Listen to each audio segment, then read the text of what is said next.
প্রতিদিন স্বামী স্ত্রী বসে বসে ভজন সাধন করে, কিন্তু মায়াবতী আর কোনোদিন ভগবানের কাছে মুখ ফুটে বলে না তোমার সেবার জন্য আমার একটা সন্তান দাও। কোনোদিন বলে না, মনের কথা মনে রেখে দেয়, ভজন সাধন করে যায়। একদিন মায়াবতীর চোখের জল ভগবানের চরণে পৌঁছে গেল, আর ভগবানের চরণে যখনই পৌঁছে গেল, ভগবান একদিন দৈববাণী করে উঠল, মায়াবতী তোমার কোল আলো করে আমি একটা সন্তান পাঠাবো, তবে তার বিনিময়ে তোমাকে একটা পরীক্ষা দিতে হবে। পরীক্ষা? কি পরীক্ষা? সন্তান তুমি গর্ভে পাবার পর তোমাকে বেছে নিতে হবে, সন্তানকে যদি তুমি বাঁচিয়ে রাখতে চাও চিরজন্মের মতো তোমার স্বামী মারা যাবে, আর যদি তুমি তোমার স্বামীকে বাঁচাতে চাও চিরজন্মের মতো তোমার গর্ভের সন্তান গর্ভেই মারা যাবে। চিৎকার করে বলে উঠল, দয়ামা দয়ামা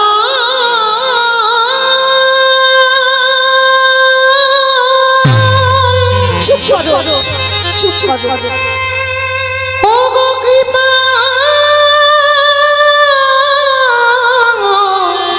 কৃপা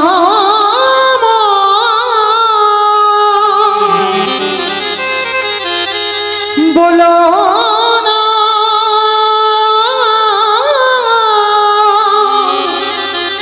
ও গো দয়া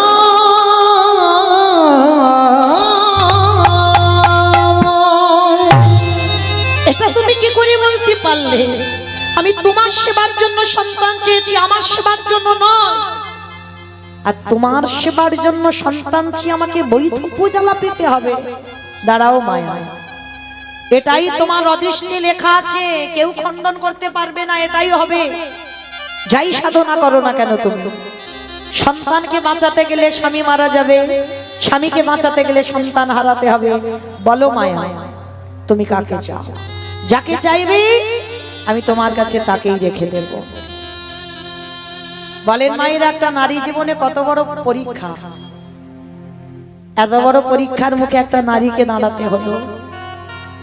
একদিকে স্বামী, একদিকে সন্তান। আচ্ছা বলেন তো মা, আপনারা কাকে বেশি ভালোবাসেন? সন্তান। বাহ। আর কেউ? আর কেউ বাসো? দুজনকে দুজনকে। এটা তো মন রাখা কথা হলো। সবাই সন্তান, স্বামী। আবার কেউ কেউ স্বামী স্বামী বলছে কিন্তু মুখ ফুটে বলতে পারছে না। আবার কিন্তু কেন বলতে পারছে না জানো? হয়তো তার স্বামী কোথাও বসে দেখছে কিন্তু তার বউয়ের দিকে, দেখিও কি বলে। আর যদি একবার বলে ছেলে ভালোবাসি, কালকের মৌমিতার কীর্তন শোনার ব্যবস্থা করবে, কাল আর আসতে দেবে না। তবে মনে রাখতে হবে মা, এইখানে কেউ কারোর স্বামী নয়, কেউ কারোর ভাসুর নয়, কেউ কারোর শ্বশুরও নয়। এখানে আমাদের একটাই পরিচয়, আমরা সবাই হলাম কৃষ্ণ চরণের দাস। আর কোন জাতেরও বিচার নয়, একটাই চরণে, ওই কৃষ্ণ চরণের দাস আমরা। কোন নারী পুরুষ ভেদাভেদ নয়। এখানে যে কথা বলতে হবে মা, ভেবে বলতে হবে। বেশিরভাগ মা বলবে যদি ভোট করা যায় না, সন্তান ভালোবাসি, তবে স্বামী ভালোবাসি না। না, স্বামী যদি 19 হয়, সন্তান একটু বেশি হবে, 20, একটু বেশি হবে। সে যে যতই বলুক না কেন আমি স্বামী ভালোবাসি না, তোমার হৃদয়কে মনকে প্রশ্ন করবে একটু তুমি ছেলেকে বেশি ভালোবাসো কেন? যে মা 10 মাস গর্ভে যাতনাটা পেয়েছিস, সে মা জানে এই নারীর বেদনাটা কতটা। তো আজকের মায়াবতী এক বাক্যে বলেছিল, তুমি আমার সন্তানকে দাও। কেন? এ তো আমার সেবার জন্য নয়, আমি তোমার সেবার জন্য চেয়েছি। তাহলে তোমার সেবার জন্য যদি আমাকে বৈধব্য জ্বালা পেতে হয়, আমি হাসতে হাসতে মেনে নিলাম। আমি বৈধব্য জ্বালা পেয়ে এইটুকু তো জানবো, আমি কষ্ট পেয়ে আমি মরার আগে তোমাকে সুখী করে গেছি। তাই দাও, আমার স্বামীকে কেড়ে নিয়ে আমার সন্তানকে দাও। ভগবান চমকে উঠল, মায়াবতী তোমার এত ত্যাগ আমার জন্য? তবে কথা দিলাম, তোমার এই আমার জন্য এত বড় ত্যাগের জন্য যতদিন তুমি গর্ভ লুকিয়ে রাখবে ততদিন তোমার স্বামী জীবিত থাকবে, আর যেদিন তোমার গর্ভটা বহিঃপ্রকাশ হবে সেই দিনই তোমার স্বামীর মৃত্যু। একটা নারী যদি এই সংবাদটা পেয়ে যায় তার দুর্দশাটা কেমন হয় মা? খায় না, ঘুমায় না, সারাদিন ভগবানের কাছে কাঁদে, আর কাঁদতে কাঁদতে একটা দিন এলো। দেখতে দেখতে মায়ের 5 মাস, আর 5 মাসে 5 মাসের গর্ভবতী মা যেই না নয়ন জলে কাঁদছে, একদিন দ্বিজ ঘোষ ভর দুপুর বেলা এসে বলছে, মায়াবতী এ কি এত আনন্দের কথা তুমি আমাকে বলনি কেন, তুমি কাঁদছো কেন?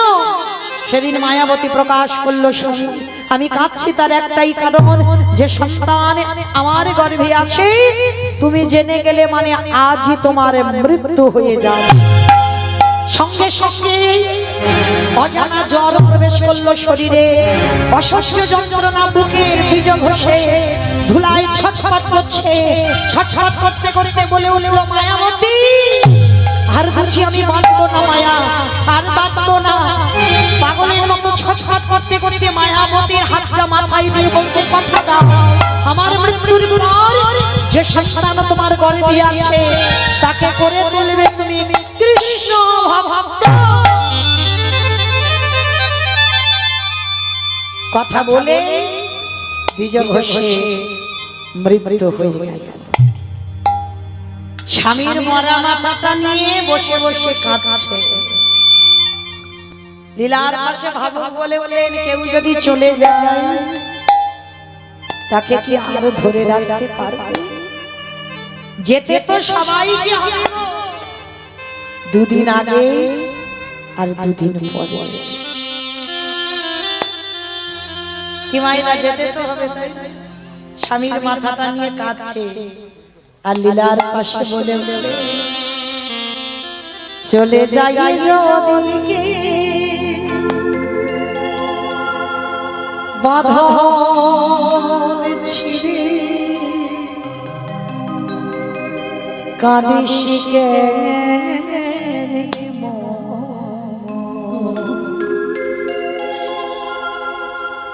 ভাঙা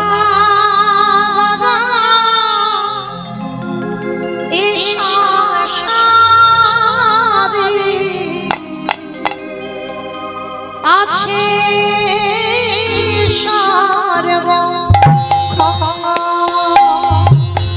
ওরে ভাঙা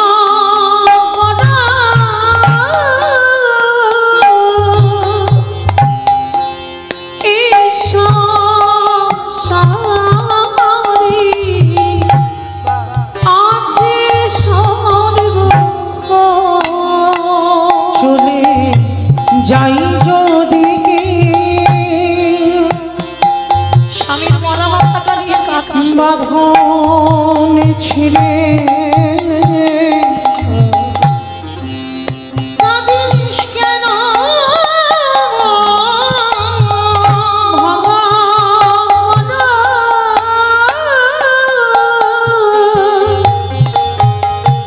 এই সংসারে আছে সর্ব হাসির পরে কান্না আসে, দুঃখের পরে আধার রাতে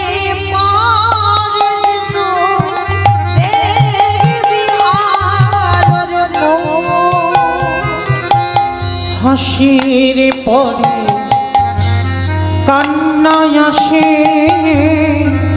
দুঃখের পারে আধার রাতে পারি যে তুই দেখবি আলোর মুখ যাই না বলা কারোর কাছে ভাগ্যের লিখন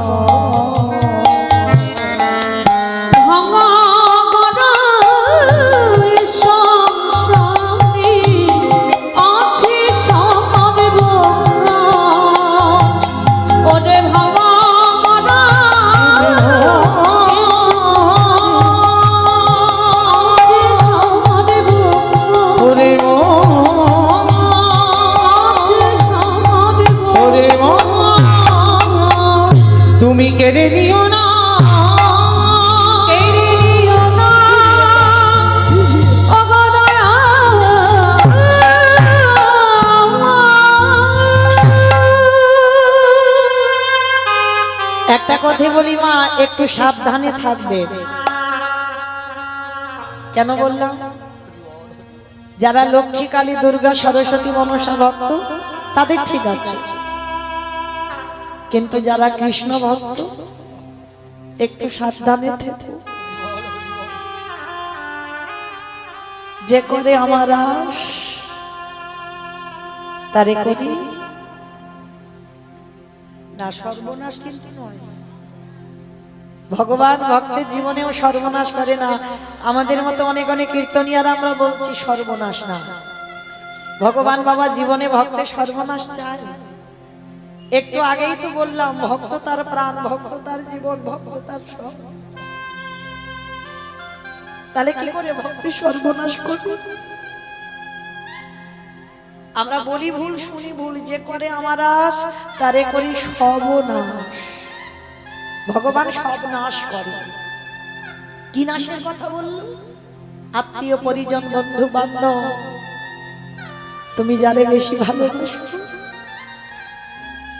ভগবান পৃথিবীতে সব থেকে সবার আগে তোমার কাছ থেকে কেড়ে নেবে। কারণ ওইটা না কেড়ে নিলে তুমি সম্পূর্ণ তো ভগবানের হতে পারবে না, চিরজন্মের মতো কেড়ে নেবে। তারপরে যদি তুমি তার চরণ না ছাড়ো, তারপরে ভগবান বললেন আমি হয়ে যাই সেই দাসের অনুদাস। তাহলে কৃষ্ণ ভক্ত হলে মরার আগের দিন পর্যন্ত মাতাকে কাঁদতে হবে। আর যার জীবনে যত দুঃখ থাকবে, কষ্ট থাকবে, ব্যথা থাকবে, অভাব থাকবে, মনে রেখো কৃষ্ণ থাকে বলে, কৃষ্ণ আছে বলে তোমার জীবনে এত কষ্ট। আর যার জীবনে কোনো কষ্ট নেই, জ্বালা নেই, ব্যথা নেই, তার জীবনে কৃষ্ণ নেই। দুঃখ থাকলে জানবে কৃষ্ণ আছে বলে তোমার এই দুর্দশা। তো আজকের মায়াবতী চলে গেল চিরজন্মের মতো গর্ভবতী 5 মাস। গ্রামের লোকজনেরা এসে বলে উঠলো তুই বিচারিনী, কলঙ্কিনী, অসতী। কি গো, মীরাবাইকে বললো না? আমার রাধারানীকে বললো না? কৃষ্ণ চরণে যদি তুমি সমর্পিত হও, তোমাকেও বিচারিনী হতে হবে, তোমাকেও কলঙ্কিনী হতে হবে, তোমাকেও অসতী হতে হবে। আজকের মায়াবতী বসে বসে কাঁদছে। গ্রামের লোকজনেরা সব এসে বলে উঠলো তোর এই গর্ভে পাপের কথা শুনেই তো তোর স্বামীটা মরলো। তাহলে স্বামীটাকে খেলি, গর্ভে যে পাপটাকে ধরেছিস তারও খাবি, আবার আমার বাড়িতেও আসবি, যার বাড়িতে যাবি তার বাড়িতে খাবি। একে বের করে দাও গ্রাম থেকে। সবাই মারতে মারতে গ্রামের বাইরে বের করে দিল। মায়াবতী কাঁদে আর বলে দয়াময়, দুঃখ দাও, জ্বালা দাও, যন্ত্রণা দাও, সব দাও, আমি সুখ কোনোদিন চাইনি, দুঃখই দাও, কিন্তু সহ্য করবার মতো ক্ষমতাটুকু আমায় একটু দিয়ে রেখো। আমি যেন যে দুঃখটা তুমি দেবে, আমি যেন সহ্য করবার ক্ষমতাটুকু রাখতে পারি। গ্রামের শেষ প্রান্তে একটা বাড়িতে কাজ পেয়েছে মা, কোনো মাইনে নয়, সারাদিন কাজ করে আর ভগবানের প্রসাদ দেয়। একটা ছোট বাটিতে করে একটু করে প্রসাদ দেয়, সারাদিনে ওই একটু প্রসাদ, কোনো মাইনে নয়। মায়াবতী ভাবলো আশ্রয় তো একটু থাকতে হবে, কারণ আমি আমার মরা স্বামীকে কথা দিয়েছি আমার গর্ভে যে আছে তাকে আমি কৃষ্ণ ভক্ত করব। দেখতে দেখতেই লোকের বাড়ি কাজ করতে করতে মায়াবতী 10 মাস 10 দিন, আর এই 10 মাস 10 দিন বয়স যখন হলো, শুভ দিন শুভক্ষণে ছেলেটা জন্ম হলো। মামার তার আদর করে নাম রেখেছিল বিহারী লাল। ছেলেটার নাম রাখলো বিহারী লাল। তো এই বিহারী ছোট থেকে মা ওই কোলে করে নিয়ে লোকের বাড়ি কাজে যায়।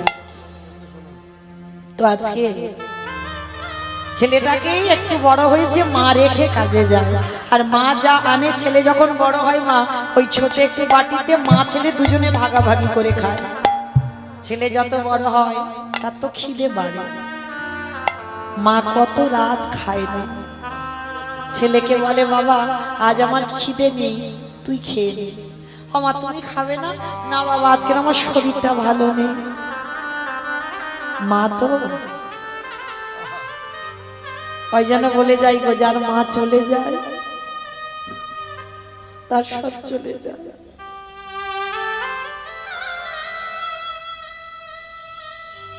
আজকে ছোট ছেলেটা বাড়িতে সকাল থেকে বসে আছে, শুধু জল খেয়েছে, কিছু খাইনি। ভগবান মনে মনে ভাবছে, দেখি একবার ভক্তকে ঘষে মেজে নিই তো দেখি। শ্যাকরা যেমন সোনাকে ঘষে নেয়, ভগবান ভক্তকে ঘষে নেয়। তো আজকের ভগবান পরীক্ষা করেছে, যে বাড়িতে কাজ করে মা, সে বাড়িতে আজকে আত্মীয় বাড়িতে যাবে, ভগবানের ভোগ লাগায়নি, কিছু প্রসাদ দেয়নি। মায়াবতীকে বলছে, মায়া আজকে কোথা থেকে প্রসাদ একটু জোগাড় করে নিস, খাবার, আমার বাড়িতে আজকে কিছু অন্ন চলবে না। মায়াবতী মনে মনে ভাবছে, কেউ তো দেবে না আমায় কিছু খেতে, কে দেবে? সারাদিন ছেলেটা বাড়িতে বসে আছে, মনে মনে ভাবছে মা বিকালবেলা একটু খাবার আনবে, খাবো। ছেলেটা রাস্তার ধারে তাকিয়ে বসে আছে, আর মা আমার শূন্য হাতে ঘরে ফিরছে। ছোট্ট ছেলেটা ছুটতে ছুটতে মার কোমরটা গিয়ে জড়িয়ে ধরেছে। আমা, মা গো, ও মা কি খাবার এনেছো? মা সকাল থেকে বসে আছি, খুব খিদে পাচ্ছে। ও মা কি এনেছো? মা ছেলেটাকে কোলে করে নিয়ে বলছে, খোকা আজকের একটা কাজ কর, তুই বরং একটু জল খেয়ে রাতটা কাটিয়ে দে না বাবা। ও মা, সেই সকাল থেকে শুধু জল তুই খেয়ে আছিস, কিছু তো খেতে পারছি না। ও বাবা বড্ড খিদে পেয়েছি।